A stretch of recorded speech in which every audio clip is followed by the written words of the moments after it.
Untuk mengefektifkan waktu, mari kita mulai acara ini dengan bacaan basmalah bersama-sama. Bismillahirrahmanirrahim. Selanjutnya, pemateri pertama yang akan disampaikan oleh Saudara Ridwan Nur Alam. Kepadanya kami persilakan. Yang pertama, tujuan kognitif. Tujuan kognitif ini mengajarkan konsep dan proses serta perhitungan yang rumit dapat dilakukan melalui media komputer.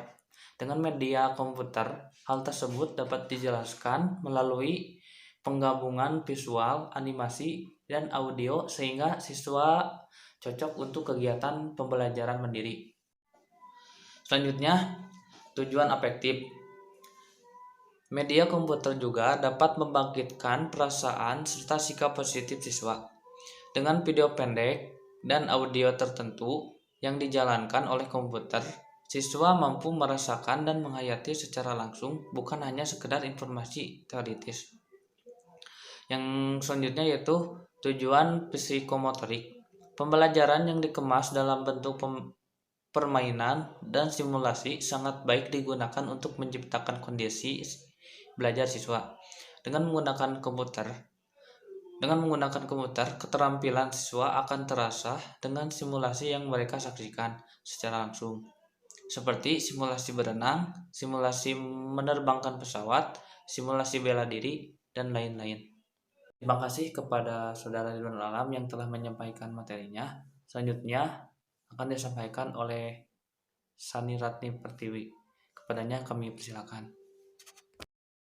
Nah, baik, terima kasih kepada moderator. Langsung saja, di sini saya akan menjelaskan tentang media pembelajaran berbasis komputer, prinsip penggunaan media dalam model pembelajaran berbasis komputer, dan pentingnya model pembelajaran berbasis komputer baik bagi guru, siswa maupun sekolah. Nah, jadi teman-teman, langsung saja ya. Pemanfaatan perangkat komputer itu kan sering diidentikan dengan penggunaan perangkat komputer dan internet, padahal sesungguhnya perangkat komputer itu tidak hanya internet, terbatas pada internet saja, tapi dalam pemanfaatannya bisa juga menggunakan media informasi seperti televisi dan radio. Nah, dari beberapa sumber yang berhasil saya rangkum, media dalam pembelajaran berbasis komputer itu diantaranya adalah yang pertama email, yang kedua ada jaringan, yang ketiga ada desktop publishing, yang ketiga itu internet itu sendiri, dan yang kelima itu digital scanner, yang keenam itu digital camera, yang ketujuh itu software pembelajaran, yang kedelapan itu CD-ROM sumber informasi, yang kedelapan itu pengolah kata, yang ke berapa? Yang ke-10 itu video conference, yang ke-11 itu pengolah data, yang ke-12 dan yang ke-12 ada sumber informasi online. Nah, dalam menggunakan media-media tersebut, alangkah baiknya kita juga memperhatikan beberapa teknik dan prinsip dalam penggunaannya, karena jika kita tidak memperhatikan teknik dan prinsip-prinsip tersebut, bisa jadi penggunaan media tersebut akan melenceng atau jauh gitu dari tujuan pembelajaran yang mau dicapai. Nah, beberapa prinsip tersebut diantaranya yang pertama ada aktif. Nah, aktif di sini dimaksudkan agar siswa itu dapat terlibat aktif oleh adanya proses pembelajaran yang menarik dan bermakna. Dan yang kedua itu ada prinsip konstruktif. Nah, prinsip konstruktif di sini maksudnya adalah prinsip yang memungkinkan siswa itu dapat menggabungkan ide-ide baru dengan kemampuan atau ilmu-ilmu yang telah dia miliki sebelumnya untuk menjawab keingintahuan dan rasa penasaran, atau untuk memahami makna-makna yang selama ini ada dalam benaknya. Dan yang ketiga ada prinsip kolaboratif. Nah, prinsip ini memungkinkan siswa itu dalam suatu kelompok atau suatu komunitas untuk saling bekerja sama, saling berbagi ide, misalnya saling berbagi saran, dan saling menasihati dan memberi masukan gitu untuk sesama anggota kelompoknya. Dan yang keempat ada prinsip antusiastik. Nah, prinsip ini memungkinkan siswa itu dapat secara aktif dan antusias itu untuk mengikuti pembelajaran gitu, dan berusaha untuk mencapai tujuan yang diinginkan. Dan prinsip yang kelima ada prinsip dialogis. Nah, prinsip ini memungkinkan proses pembelajaran itu secara inheren atau merupakan suatu proses sosial dan dialogis di mana siswa itu memperoleh keuntungan gitu dari proses komunikasi tersebut, baik di dalam maupun di luar sekolah. Dan yang keenam ada prinsip kontekstual. Nah, prinsip ini memungkinkan situasi belajar itu diarahkan pada proses belajar yang bermakna kita atau real world melalui pendekatan problem based learning atau case based learning, itu sama saja ya. Dan yang ketujuh ada prinsip reflektif. Nah, prinsip reflektif ini memungkinkan siswa itu dapat menyadari apa yang telah ia pelajari serta merenungkan apa yang telah dipelajarinya tersebut sebagai proses dari pembelajaran itu sendiri. Ada prinsip multisensori.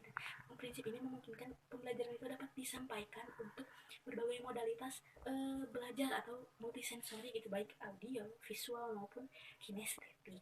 Dan yang prinsip terakhir itu prinsip high order thinking skill training, yaitu prinsip yang memungkinkan siswa itu untuk melatih kemampuan berpikir tingkat tinggi gitu, atau seperti problem solving, pengambilan keputusan. Nah, teman-teman, jadi masalah pembelajaran yang terkait dengan lambatnya pemahaman siswa untuk memahami teori yang bersifat abstrak itu kan perlu diatasi ya.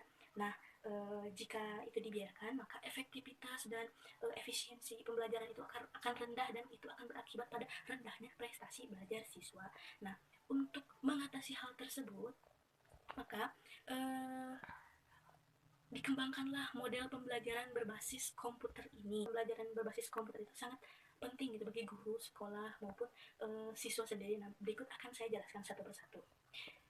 Pentingnya pembelajaran berbasis komputer untuk guru adalah yang pertama, guru itu akan lebih banyak berperan sebagai fasilitator. Jadi di dalam kelas itu guru tidak hanya sebagai satu-satunya sumber pembelajaran.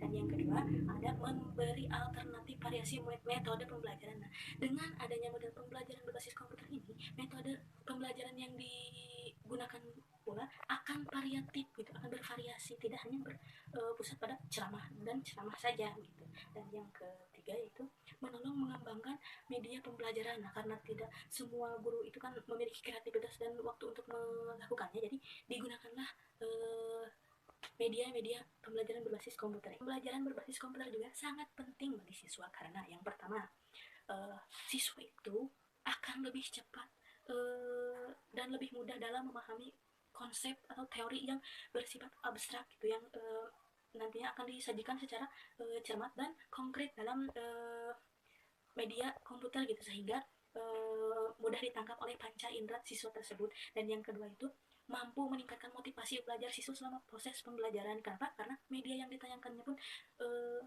menarik gitu. Dan yang ketiga, meningkatkan hasil belajar siswa. Nah, dengan meningkatnya hasil motivasi belajar seperti yang sudah saya bahas sebelumnya, maka biasanya hasil belajar siswa pun akan ikut meningkat. Pembelajaran berbasis komputer untuk bagi sekolah.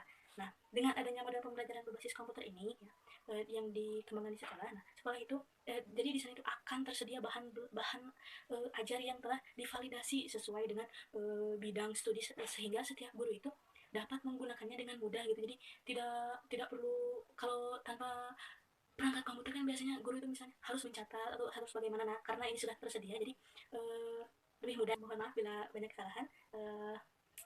Selanjutnya saya serahkan kepada moderator. Terima kasih. Terima kasih kepada Saudari Sani. Selanjutnya akan disampaikan oleh Siti Mutia.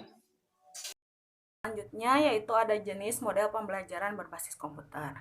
Nah, di dalam model pembelajaran berbasis komputer ini terdapat 3 model penyampaian materi pembelajaran berbasis komputer, yaitu yang pertama latihan dan praktek, yang kedua tutorial, dan yang ketiga adalah simulasi. Yang pertama yaitu latihan dan praktek. Dalam pembelajaran berbasis komputer ini, siswa diberikan pertanyaan atau masalah untuk dipecahkan, kemudian komputer akan memberikan respon atau jawaban yang diberikan siswa. Yang kedua, model pembelajaran tutorial. Model pembelajaran ini menyediakan rancangan pembelajaran yang kompleks berisi materi pembelajaran, latihan, disertai umpan balik. Yang ketiga, simulasi. Model pembelajaran ini menyajikan pembelajaran dengan sistem suatu proses peniruan dari sesuatu yang nyata dalam bentuk animasi. Nah, jenis model pembelajaran berbasis komputer ini dalam aplikasi pembelajarannya yaitu yang pertama ada model drill. Model drill adalah suatu model dalam pembelajaran dengan jalan melatih siswa terhadap bahan pembelajaran yang sudah diberikan. Melalui model drill akan ditanamkan kebiasaan tertentu dalam bentuk latihan. Dengan latihan terus-menerus, maka akan tertanam dan menjadi kebiasaan. Selain itu, model ini pun menambahkan kecepatan, ketepatan, kesempurnaan dalam melakukan sesuatu, serta dapat pula dipakai sebagai suatu cara mengulangi bahan latihan. Nah, secara umum, tahapan penyajian model drill ini ada beberapa. Yang pertama, menyajikan masalah dalam bentuk latihan soal pada tingkat tertentu dari kemampuan dan performa siswa. Yang kedua, siswa mengerjakan soal-soal latihan. Yang ketiga, program merekam penampilan siswa, mengevaluasi, kemudian memberikan umpan balik. Dan yang terakhir, jika jawaban yang diberikan siswa benar, maka lanjut kepada materi berikutnya. Tapi jika jawaban siswa salah, program menyediakan fasilitas untuk mengulangi latihan atau remedial. Nah, yang kedua ada model tutorial. Program tutorial pada dasarnya sama dengan program bimbingan yang bertujuan memberikan bantuan kepada siswa agar dapat mencapai hasil belajar secara optimal. Nah, kegiatan tutorial ini memang sangat dibutuhkan sebab siswa dibimbing melaksanakan kegiatan mandiri yang bersumber dari modul-modul dalam bidang studi tertentu. Itu sebabnya kejadian ini sering dikaitkan dengan program pembelajaran modular. Nah, tutorial juga adalah bimbingan pembelajaran dalam bentuk pemberian arahan, bantuan, petunjuk, dan motivasi agar siswa belajar secara efisien dan efektif. Pemberian bantuan berarti membantu siswa dalam mempelajari materi pembelajaran. Nah, di sini pun ada fungsi tutorial yang pertama, kurikuler, yaitu sebagai pelaksanaan kurikulum sebagaimana telah dibutuhkan bagi masing-masing modul dan mengkomunikasikannya kepada para siswa. Yang kedua, pembelajaran, yaitu melaksanakan proses pembelajaran agar siswa aktif belajar mandiri secara program interaktif yang telah dirancang dan ditetapkan. Yang ketiga, diagnosa bimbingan, yaitu membantu para siswa yang mengalami kesalahan, kekeliruan, kelambatan, masalah dalam pembelajaran berbasis komputer berdasarkan hasil penelitian, baik formatif maupun sumatif, sehingga siswa mampu membimbing dirinya sendiri. Yang keempat, ada administratif, yaitu melaksanakan pencatatan, pelaporan, penilaian, dan teknis administratif lainnya sesuai dengan tuntutan program. Nah, yang terakhir ada personal, yaitu memberikan keteladanan kepada siswa secara penguasaan, mengorganisasikan materi, cara belajar, sikap, dan perilaku yang secara tak langsung mengunggah motivasi belajar mandiri dan motif berprestasi yang tinggi. Nah, selanjutnya ada tahap dan langkah-langkah pembelajaran berbasis komputer. Model tutorial. Yang pertama, penyajian informasi, yaitu berupa materi pembelajaran yang akan dipelajari siswa. Yang kedua, pertanyaan dan respon, yaitu berupa soal-soal yang harus dikerjakan siswa. Yang ketiga, penilaian respon, yaitu komputer akan memberikan respon atau jawaban yang diberikan siswa. Yang keempat, pemberian balikan respon, yaitu setelah selesai, program akan memberikan balikan, apakah telah sukses atau berhasil atau harus mengulang. Yang kelima, pengulangan, dan yang terakhir, segmen pengaturan pembelajaran. Terima kasih kepada Saudari Siti Mutia. Selanjutnya akan disampaikan oleh Saudari Nurul. Assalamualaikum warahmatullahi wabarakatuh. Sebelumnya terima kasih atas waktunya. Di sini saya Nurul Amalia Dwi Fortuna sebagai pemateri keempat akan menjelaskan tentang jenis model pembelajaran berbasis komputer. Di mana sebelumnya rekan saya Saudari Siti Mutia telah menjelaskan tentang model drill dan juga model tutorial, maka di sini saya akan menjelaskan tentang model simulasi dan juga model instructional games. Langsung saja kita masuk ke materinya, yaitu model simulasi.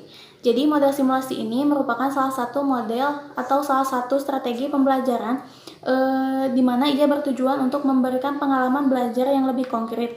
Serta model ini juga menampilkan materi ajarnya dalam bentuk simulasi-simulasi ataupun animasi yang lebih menarik, serta memadukan antara unsur audio, gambar, dan warna yang serasi.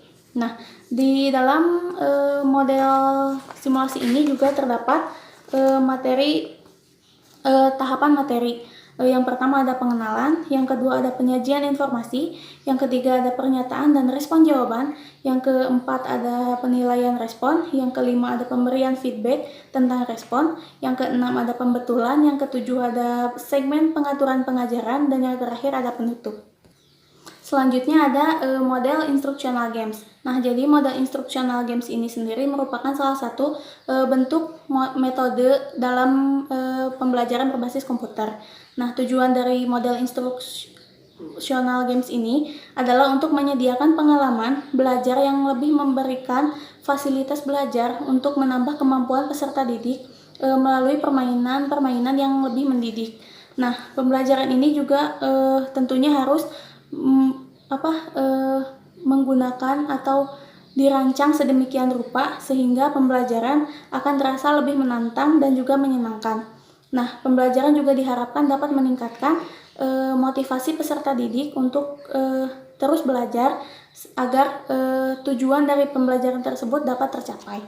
Nah, pada model ini juga terdapat karakteristik, yaitu yang pertama ada tujuan, karena pastinya setiap pembelajaran harus memiliki tujuan, di mana tujuannya tersebut sudah ditetapkan terlebih dahulu. Yang kedua ada aturan, yang ketiga ada kompetisi, yang keempat ada tantangan, yang kelima ada hayalan, yang keenam ada keamanan, serta yang terakhir ada hiburan. Nah, komponen dari instructional games itu sendiri, yang pertama ada pendahuluan, di mana pendahuluan ini digunakan untuk menetapkan tahapan dalam permainan. Biasanya terdapat judul, tujuan, aturan, petunjuk permainan, serta pilihan permainan. Selanjutnya ada bentuk instructional games. Nah, pada bagian ini meliputi skenario, tingkatan permainan, pelaku permainan, aturan permainan, serta tantangan dalam mencapai tujuan. Dan yang terakhir ada penutup. Dalam kegiatan penutup ini, permainan yang harus diperhatikan adalah memberitahu siapa pemenangnya, kemudian memberi penghargaan kepada peserta didik yang menang, serta menyediakan informasi terutama dengan feedback untuk pemain dalam peningkatan permainan. Nah, sekian materi yang dapat saya sampaikan. Kurang lebihnya mohon maaf. Terima kasih atas waktunya. Wassalamualaikum warahmatullahi wabarakatuh. Terima kasih kepada Saudari Nurul. Selanjutnya akan disampaikan oleh Saudari Dinda. Assalamualaikum warahmatullahi wabarakatuh. Saya Dinda Suci Lestari akan menjelaskan tentang model pembelajaran berbasis komputer dalam hal kelemahan, kelebihan, dan penerapan. Di sini ada kelebihannya, itu menyediakan isi pembelajaran yang banyak dan beragam. Yang kedua, mampu membangkitkan motivasi siswa dalam pembelajaran. Yang ketiga, mengangkat hasil belajar dengan penggunaan waktu yang relatif singkat. Yang keempat, dapat merangsang siswa untuk mengerjakan latihan karena tersedianya animasi, warna, dan musik. Kelima, mampu mengaktifkan dan menstimulasi metode pembelajaran dengan baik. Keenam, meningkatkan pengembangan pemahaman siswa terhadap materi yang disajikan. Terus di sini ada kekurangan model pembelajaran berbasis komputer. Yang pertama, tinggi biaya pemadaman dan pengembangan program komputer terutama yang dirancang khusus untuk dimaksudkan pembelajaran. Yang kedua, guru yang tidak memahami aplikasi model komputer tidak dapat merancang pembelajaran lewat media komputer. Ia harus bekerja sama dengan ahli komputer. Yang ketiga, hanya efektif jika dilakukan hanya satu orang dan kelompok kecil. Kelemahan ini sudah diatasi karena saat itu pengadaan komputer sangat mudah. Di sini ada penerapan model pembelajaran berbasis komputer, yaitu secara optimalis kegiatan guru dan siswa selama proses pembelajaran dapat dijabarkan. Peran gurunya merancang dan mengembangkan isi pembelajaran dalam bentuk komputer. Peran siswanya belajar secara mandiri. Yang kedua, memberi bimbingan individual pada setiap siswa yang membutuhkan.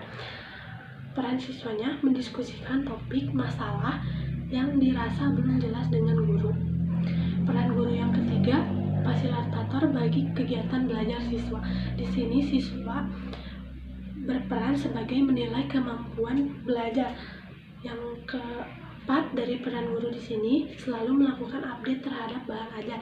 Sekian yang saya dapat sampaikan. Assalamualaikum warahmatullahi wabarakatuh. Alhamdulillahirrahmanirrahim. Presentasi kali ini telah selesai. Kurang lebihnya mohon maaf. Assalamualaikum warahmatullahi wabarakatuh.